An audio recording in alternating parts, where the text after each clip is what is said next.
Welcome, ladies and gentlemen, to Roundtable Discussion here on BKD TV. We're back. Today we're going to give you our NBA mock draft. We did the NFL mock draft last time. Today I'm joined by Darrien, and I finally have Demarus here with me. You've seen a lot of his work on the site. So today we're just going to go down our list of picks and give you insight for this year, which is one of the most talent-rich drafts in recent memory. So guys, we're here today. We all know the NBA mock draft is coming up.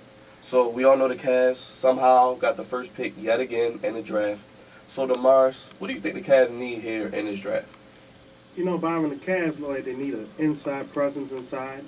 Bennett was not efficient last year as a rookie. They also need shooting guard help and small forward to help them round out their team fully so they can go back to the postseason. All right, so Darrien, with that being said, now who do you think that they will take with the #1 pick? I think with the #1 pick, they're high on Andrew Wiggins, the shooting guard slash small forward from Kansas. He's athletic. He has a quick first step. He can get to the rim. I think with Dion Waiters at the 2, the chemistry between him and Kyrie Irving might be a little off, but Dion Waiters is a talented shooting guard. I think if Andrew Wiggins comes and plays a small forward, they will have, perimeter players that can develop and grow together to be eventually one of the top perimeter teams in the NBA. Going with what Demarus said, the inside presence. I think when you look at the inside presence in the draft, you look no further than Joel Embiid. 7 feet, can do pretty much anything on the post, still growing and developing. Kind of reminds a lot of scouts of a little of a Hakeem Olajuwon type. But I think one question is the health, especially with back issues as a big man. That's one thing you always have to be wary of. But I think they take Embiid here and get a big presence in the center. So, second pick in the draft is the Milwaukee Bucks. They are the Milwaukee Bucks. That's pretty much all we can say. So, Demarus, what are you looking at or their needs in this draft? Man, they need a star. They need somebody that you can say, hey, he represents the Bucks. He is the Bucks. They need a franchise player. They need a small forward also, and, of course, a big center. They need that because, let's just be honest, they got dominated a lot last year, inside and outside a lot. So, that's probably what the Bucks need. So, Darrien, who do they pick here at #2? I think the Bucks can go any direction because anything they draft is a step up from what they have. But I feel like the most NBA-ready talent in this year's draft is Jabari Parker, the small forward from Duke. He can put it on the floor. He can shoot it. He's a good rebounder. He needs to work defensively, but his offensive game is pretty polished. He reminds me kind of Carmelo Anthony when he came out of Syracuse, 11 years ago now. So I think the Bucks will go with Jabari Parker from Duke. Personally, the Bucks, they need somebody to grow with. Because we all know here that the Bucks aren't competing for a championship anytime soon.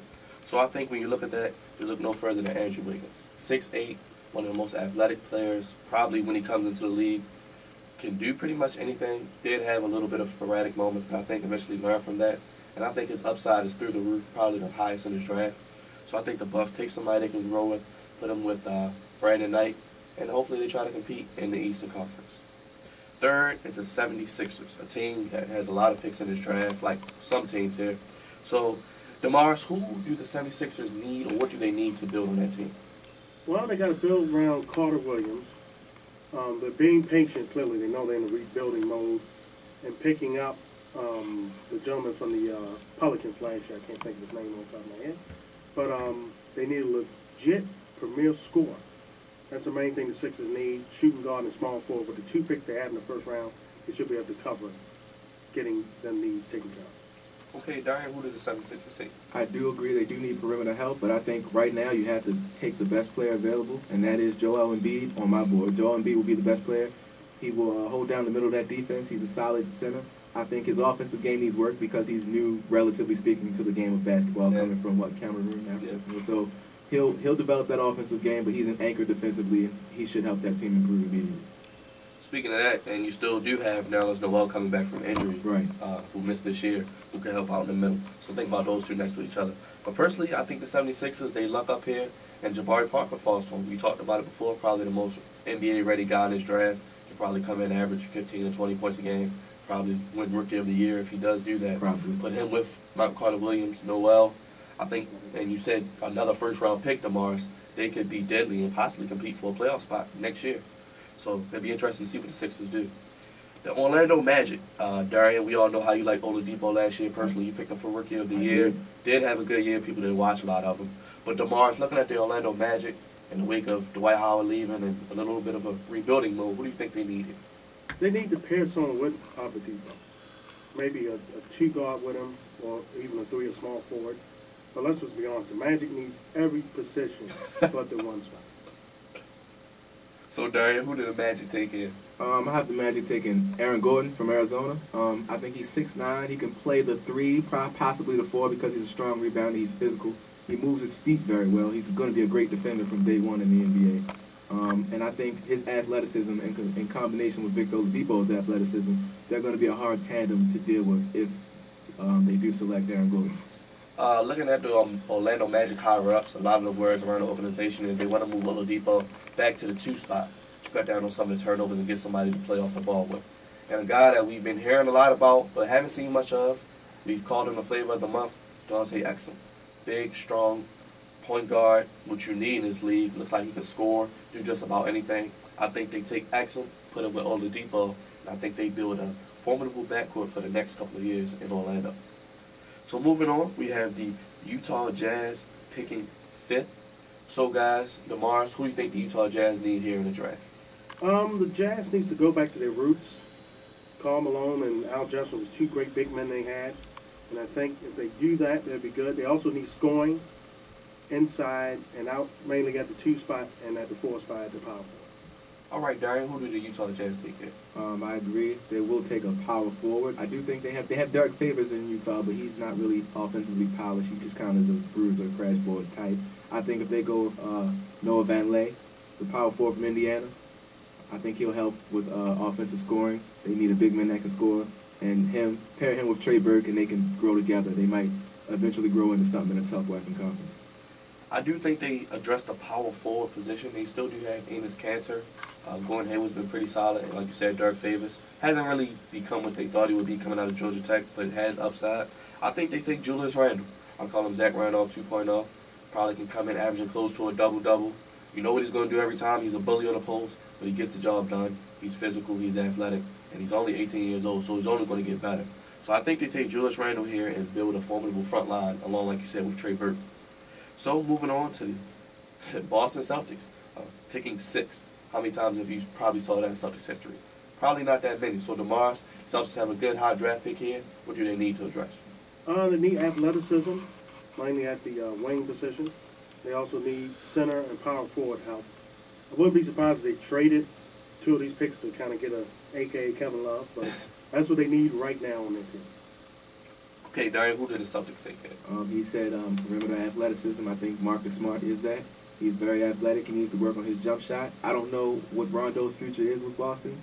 And if they decide to move on from Rondo, Marcus Smart can help that team right away. And he can also play alongside Rondo because he's not really your true point guard. He's more of a scoring type. So I think Boston will go with Marcus Smart with the 6th pick.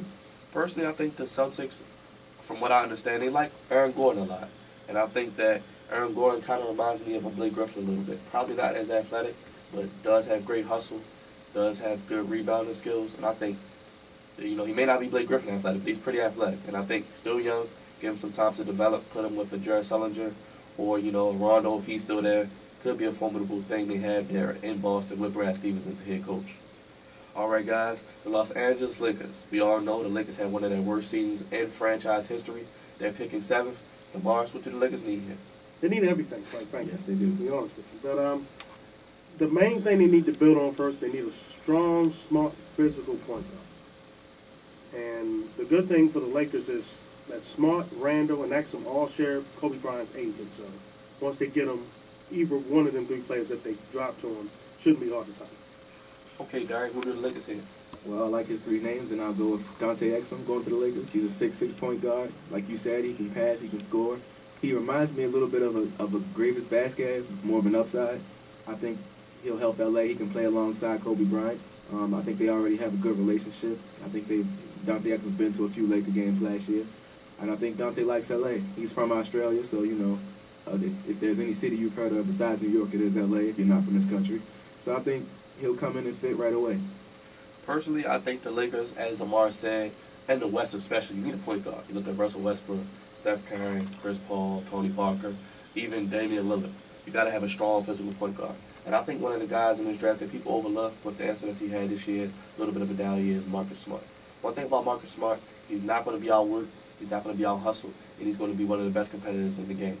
And you put that with a Kobe Bryant, somebody who could mentor and tutor him for the next couple of years, I think Marcus Smart could join the lore of great point guards or guards in Lakers history potentially one day. So I think they take Marcus Smart here. Going on to the Sacramento Kings. Sacramento Kings, they have a lot of talent on this team, but Demarus, what do you think they need to take the next step?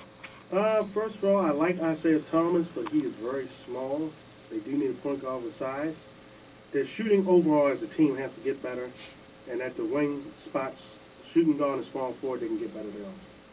Okay, Darrien, who do the Kings take here? I actually think the Kings will go post to pair somebody along with DeMarcus Cousins, and I think that post player will be Julius Randle.